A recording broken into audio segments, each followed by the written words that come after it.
Howdy, and welcome to the show. Cooper's Code examines a legal issue and hits the highlights so we all achieve the best results for our clients. I'm Miles Cooper, and with today's guest, Andrea Posey, a partner at Cooper's, we will be discussing a recent trial and our experiences working together, with this being Andrea's first jury trial and me being in a position of having some very skilled and talented help while we tried the case. Andrea, can you tell us a little bit about your legal background, your experience? Because while this was your first jury trial, you are a very seasoned attorney in terms of what you bring to the table. Yes. Thank you, Miles, for having me as a guest on the podcast today. I have had a career in this field for about 12 years as an attorney. Started with a law firm after college, thinking that I wanted to be an attorney. But I figured the best way to figure that out would be to start as a legal assistant and paralegal at a law firm and see how I liked it. I started in insurance defense, where I stayed through law school. And that was a great experience because I learned a lot, but realized I didn't want to be on that side. And I wanted instead to represent real people and help them in this field. And then came to the plaintiff side. I have been involved in about 3 bench trials, so non-jury trials, which were a very different experience than what we just went through. But otherwise, I've spent a lot of time working up cases and preparing them for trial, and then having the partner step in and try the case. So this was a great experience for me to see the case all the way through to the end. I'm going to jump right into putting you on the spot. As we got ready for trial, one of the challenges for me is having to do too many things back to back at the beginning of the trial. So, for example, going from arguing motions in limine to picking a jury to doing opening to starting out with some examinations of the defendant's agents, getting all that stuff pulled together and being able to do it all and do it all well and get a little bit of sleep is a real challenge for me. And one of the things that I was encouraging you to do was opening statement. And this was your first opening and you nailed it. For you, what were the challenges in terms of this both being your first jury trial and it being your first opening? I think for me, one of the big challenges was I knew the case so well. I had been working on the case for 2 years, and there was so much to this case as far as the facts involved and trying to figure out the best way to put that all together to 12 people who don't really know the law yet on the case, don't know which facts are really important for them to pay attention to, and to put it together in a way where I would grab their attention, hit the big things so that they would remember those, lay out what they're going to hear in the case, and make it organized and exciting without getting lost in some of the minutia of the case. So I think structuring it and presenting it was probably what I was the most nervous about heading into it. Putting it all together in a nice package for them to hear and to get them excited about the case right out of the gate. In terms of making sure you effective in opening, did you have other tools available to you? For example, did we use a jury consultant to be able to provide some thematic feedback? Because I know some things about cases we go to trial far less frequently than, say, a litigation consultant does. Yes. So I had the benefit for my first jury trial to great mentors and a lot of resources to me. I was able to look at kind of past presentations to give me the big picture idea of how I should present this. But as you mentioned, having a jury consultant was great. Running through it a few times, getting his feedback, getting your feedback, making some tweaks to it that I think were paramount in presenting this well. And I was really happy with how it all came together with all the feedback and everything. Your experience in terms of preparing for bench trials, did that play any part in how you approached your preparation for this case? It did. I was a little bit disappointed with preparing for bench trials, thinking that I was going to get to have this big moment to stand up and present an opening and really show my passion for the case. And I didn't really get that in a bench trial. The judge has done this many times. He wants to hear the facts of the case. He wants to hear what law he needs to consider. And it was very brief. I think I got 5 minutes max, and I had to just hit the key points and then sit down and move on. If at all, there was one bench trial where the judge said, we're not doing openings, we're going to move right into evidence. So it's definitely a different dynamic when you have people who are on the jury that don't know the law and don't know anything about the case and are hearing it versus a judge who's seasoned and been down this road many times. In terms of your organization and being able to present to the jury, how did you approach, just kind of basic mechanics? Did you use written notes, paper outline, PowerPoint? How did you set it up in a way where you could connect with the jury, make eye contact, be passionate in terms of your storytelling? I actually started writing a story, and I wrote just a story out with, not in any organization, just as if I would tell this story to a friend or somebody across the dinner table. Then I put an outline together of the key things that I needed to touch on: the defendant's conduct, the experts that they were going to be presented, the law that was relevant and important for the jury, things of that nature. Then I kind of combined the two into a PowerPoint. Then I started adding photos and visuals and, things that the jury could really wrap their brains around when we're going through some of the stuff like the injuries and explaining parts of the body and things like that. And then after getting the PowerPoint together, running through it a bunch of times, one thing that I found particularly helpful when I was traveling up for the trial was I recorded myself presenting it on my phone, and I listened to the audio recording over and over again, maybe a dozen times in the car, which took most of my ride because it was about 25 minutes. But hearing it back, I ended up tweaking it a little bit more and realized areas where I needed to emphasize or be more passionate or maybe tone it down a bit. Writing it all out, seeing it, hearing it really went into making it a good presentation. As you prepared for it, what things gave you pause? What concerns did you have?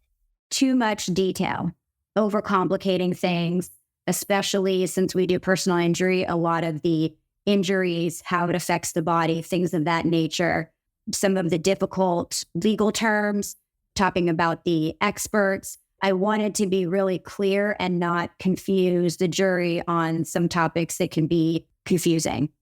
As we approached the trial, some judges allow visuals and a presentation style.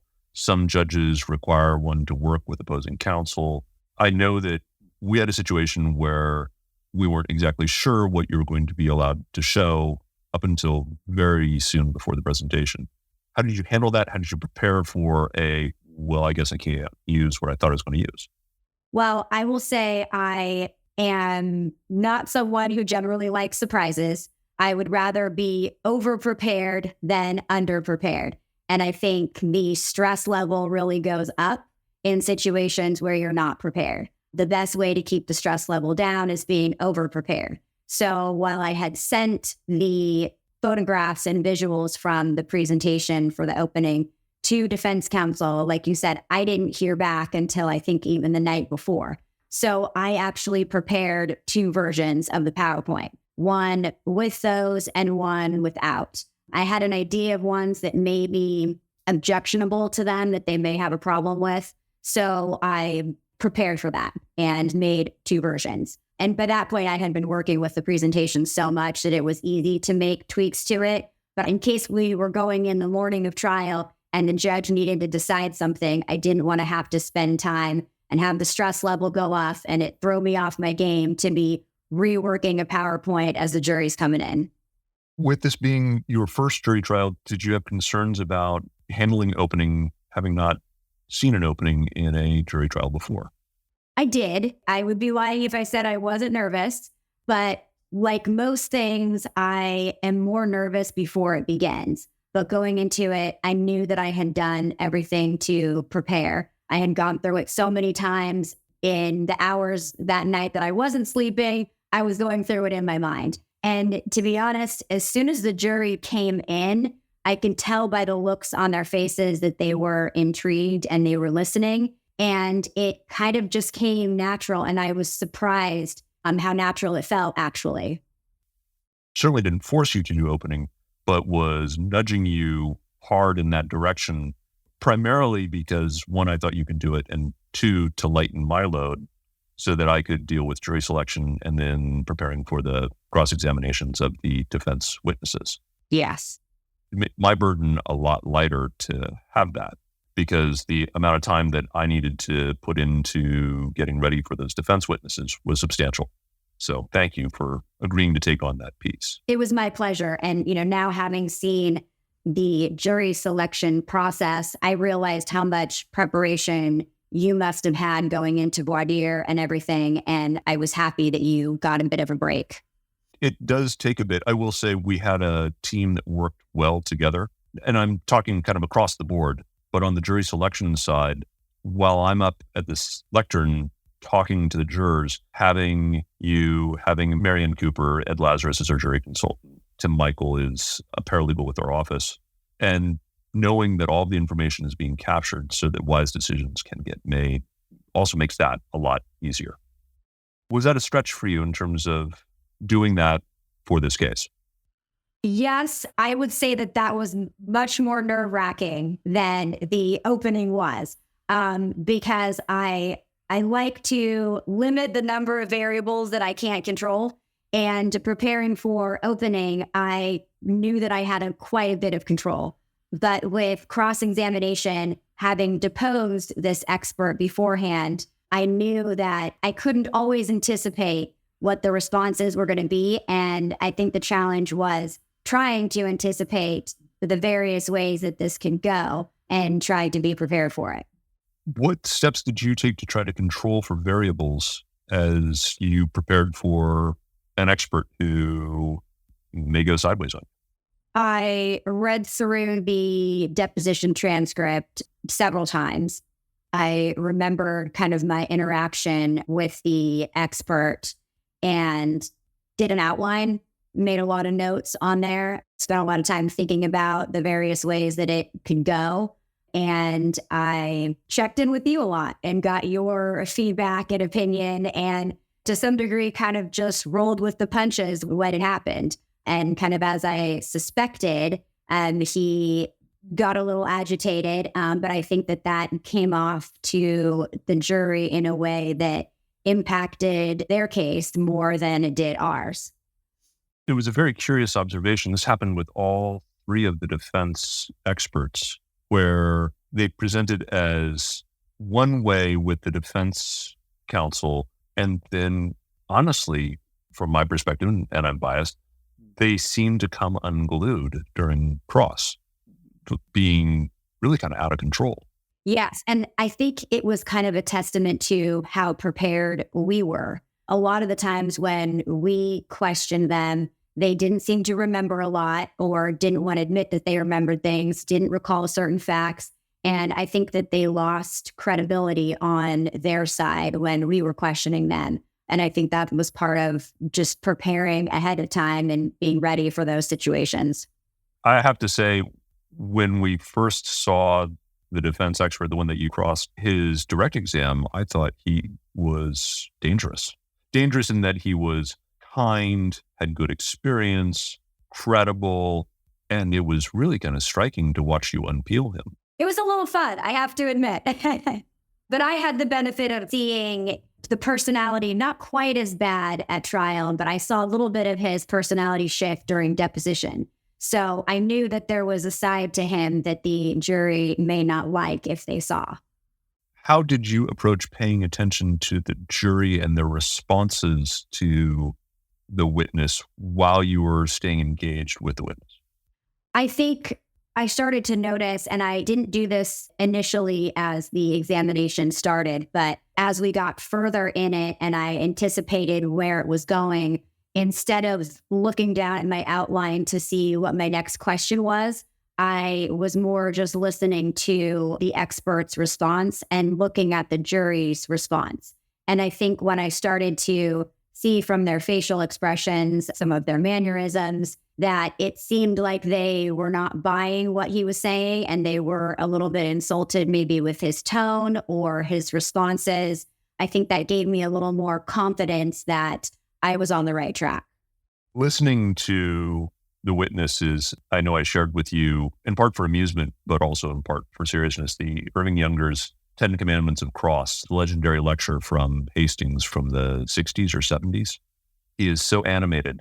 But one of his points is that people don't actually listen to what the person is saying. And that was one thing that you did well amongst many, was you actually paid attention to what he was saying and you would follow it down as opposed to just moving on to the next question, your outline. Part of it was also, he said in there to know when to sit down and stop. You make your point, but don't belabor it.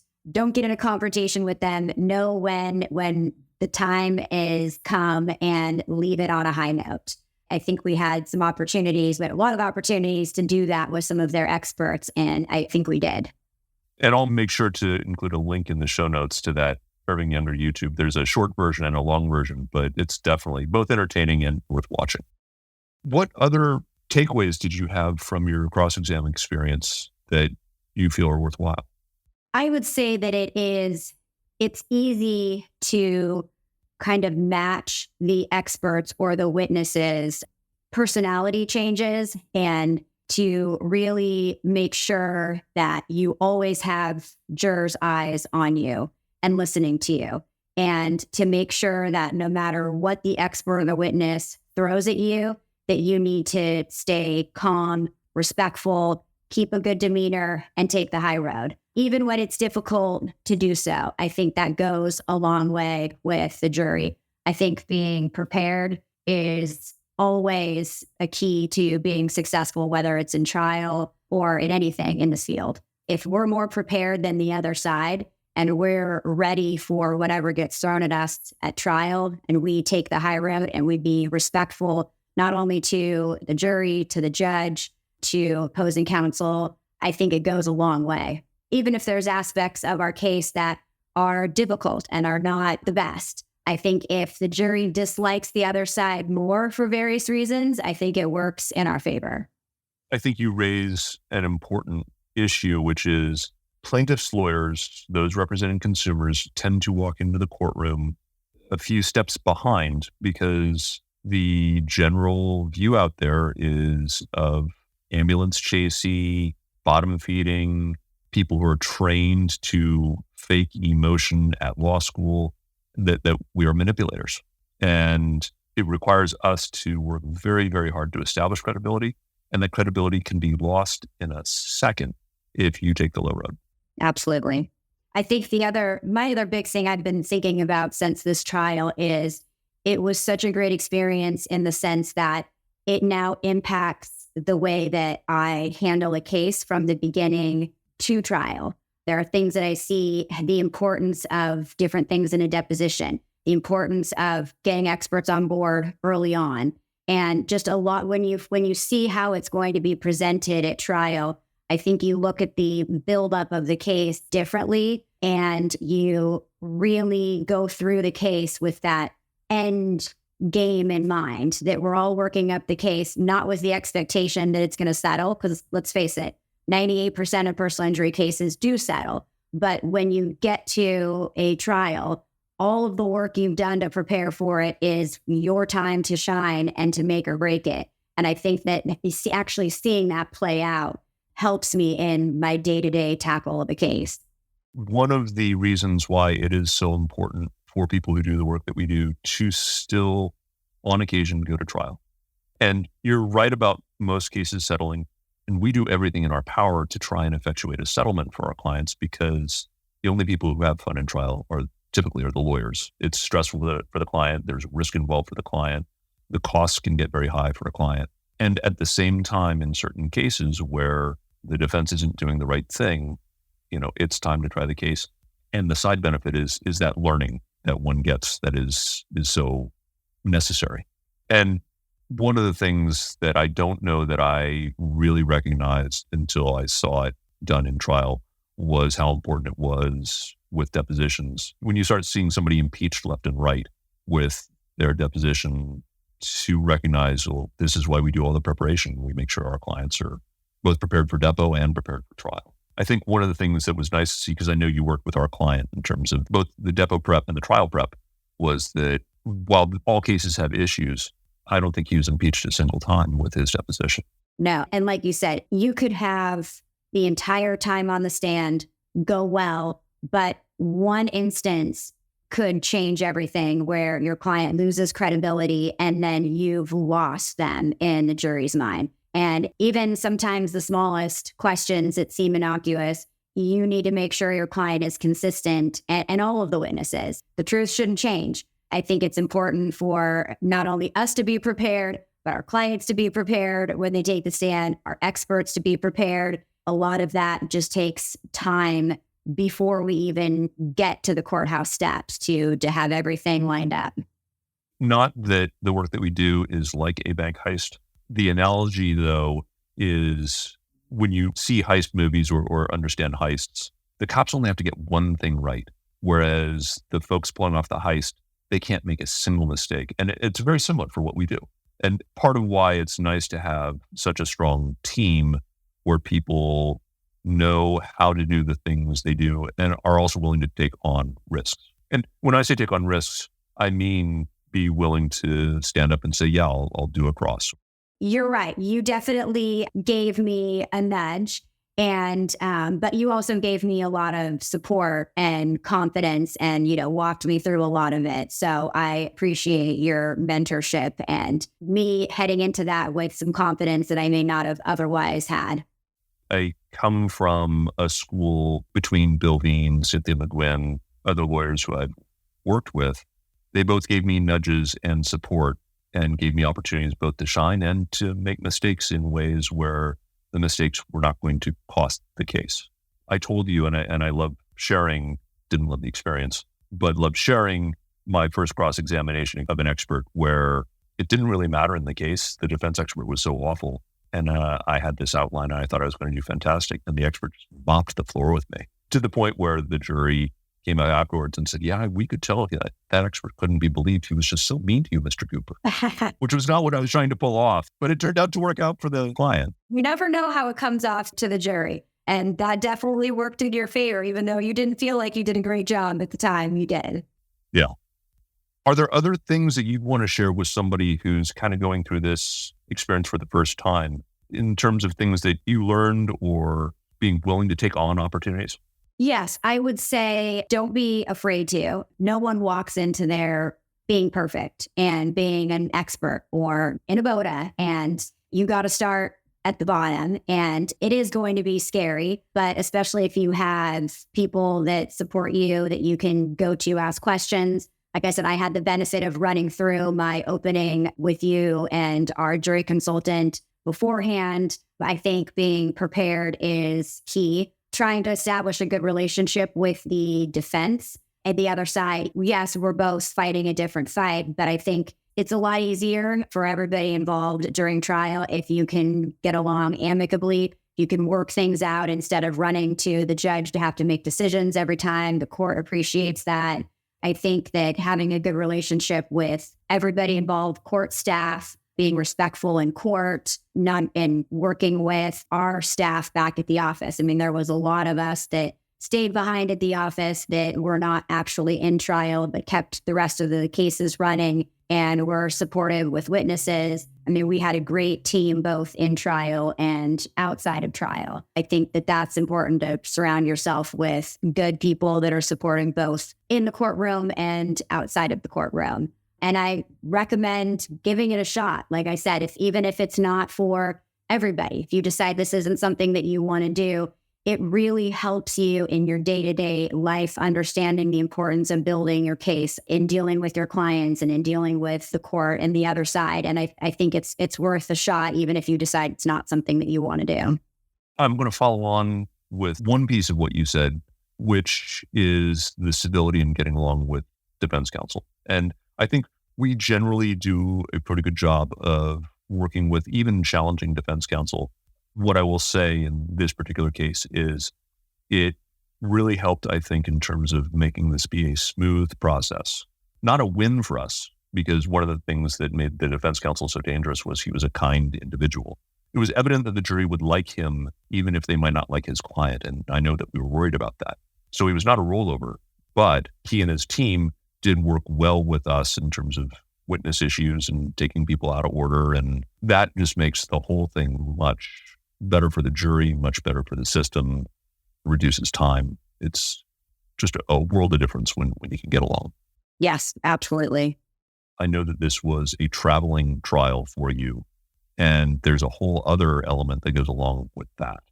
Are there any tips that you would share with someone where, in addition to it being a trial, they're going to need to figure out how to set up somewhere and what to bring? Yes, I was fortunate because I have a supportive partner who's also an attorney and understands what it's like to be in trial. But on the one hand, I enjoyed it because I knew I found a comfortable hotel. Generally, I prefer something that has a gym so I can go clear my head and get a workout in. But I liked it in the sense that I had no other responsibilities when I was there. I went to court. I went back to the hotel, grabbed some food, and would work until I went to bed. And then the next day, did it all over again.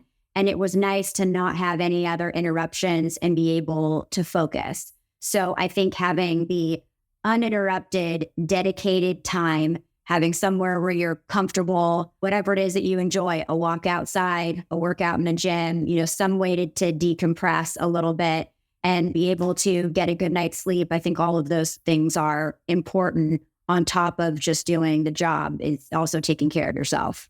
And I enjoyed it. So that, I think, at the end of the day is also critical. While not all moments of it will be fun, sometimes it will be what is known as type 2 fun in retrospect as opposed to fun in the moment. Yeah. The goal of living one's life and doing what one does is to have joy in the moment. And so I'm glad to hear that you enjoyed it. I did. Once a trial is done, there are some people who have that sense of, oh, yeah, now I'm going back to something that is not trial. And I will say, for me, for anyone who saw the movie The Hurt Locker, the experience that the guy has after being in combat and coming home and like walking through the grocery store and everything just seems kind of bland to the point where he re-ups. And I'm not that much of a trial junkie, but I do have that sense of like a day-to-day adrenaline is gone and the moments after feel a little bit like cold oatmeal. So that's a lead to a 2-part question, which is, did you have that experience and how did you deal with it? Yes, I did have that experience. I think it's your adrenaline going for so long. For us, it was pretty much the entire month of August. Even when we had downtime, your adrenaline's still going because you're preparing for your next moment in trial. And I think when I got home, while I was happy to be home and see my family and get back to normal life, I felt tired when my body slowed down and my mind felt tired and slightly unmotivated, which is not something that I've ever experienced before. And I had a hard time getting back into it because I wasn't getting that adrenaline high. And after a couple of days, I would say that I put in a couple really hard workouts and to tire myself out again and have that feeling. But then, of course, after a couple of days, I settled back in and jumped back into my cases. And I have a lot of great other cases and clients who I know, need us.